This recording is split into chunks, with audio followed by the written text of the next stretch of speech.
திண்டுக்கல் மாவட்டம் கொடைக்கானலில் கோடை பருவமழை, தென்மேற்கு பருவமழை, வடகிழக்கு பருவமழை என 3 பருவமழை காலங்கள் உள்ளன.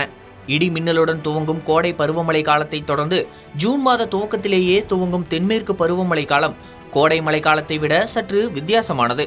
கேரளாவில் இப்பருவமழை காலத்தில் தொடர் சாரல் தூறல் மழையாக அரபிக்கடலின் குளிர்ச்சியால் பெய்யும். ஆனால் அந்த மழையின் தன்மை அப்படியே எதிர்மறையாக கொடைக்கானல் மலைப்பகுதிகளில் அரபிக்கடலின் ஈரப்பத குளிர்காற்று மற்றும் வங்கக்கடலின் கிழக்கு காற்று சந்திக்கும் இடமாக கொடைக்கானல் மலைப்பகுதிகள் உள்ளதால் வெப்பசலன இடிமழையாகவும் சில சமயத்தில் வெப்பசலனத்தால் அதீத பலத்த மழையாகவும் தீவிரமான காற்றுடன் மலைப்பகுதிகளில் பரவலாக மழை பெய்யும்.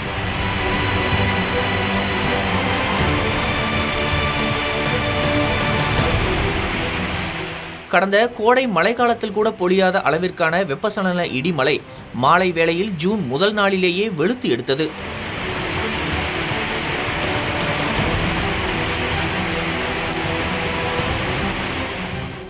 வெள்ளியருவி புலிச்சோலை வத்தலகுண்டு சாலையில் 3 இடங்களில் மரம் விழுந்து விடுமுறை முடிந்து திரும்பிய சுற்றுலா பயணிகளை அதிர்ச்சிக்குள்ளாக்கியது.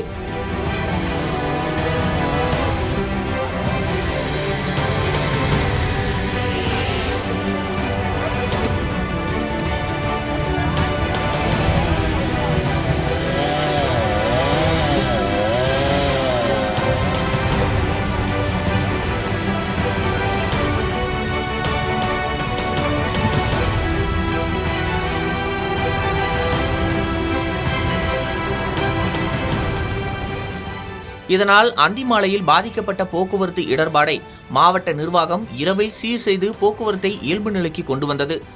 தென்மேற்கு பருவமழை காலகட்டத்தில் காலையில் வெப்பமான இளஞ்சூரியன், குளிருக்கு இதமாக பகல் பொழுதுகள் என மகிழ்ச்சிக்கு பஞ்சமில்லாமல் சுற்றுலா பயணிகளுக்கு இருந்தாலும் பிற்பகல் 4 மணிக்கு மேல் கருமேகங்கள் சூழ சூரியன் விடைபெற பேய்காற்று கனமழை, அதனால் ஏற்படும் இடர்பாடுகள் என மாலை பொழுதில் கவனமாக இருக்க வேண்டிய அவசியம் சுற்றுலா பயணிகளுக்கு தேவைப்படுகிறது. இந்த காலகட்டத்தில் பொதுவாக மாலை நேர பயணத்தை மலைப்பாதைகளில் தவிர்த்து இடர்பாடுகளின் தடை, அதனால் ஏற்படும் தவிப்பிலிருந்து நம்மை நாமே பாதுகாத்துக் கொள்ள வேண்டிய அவசியம்.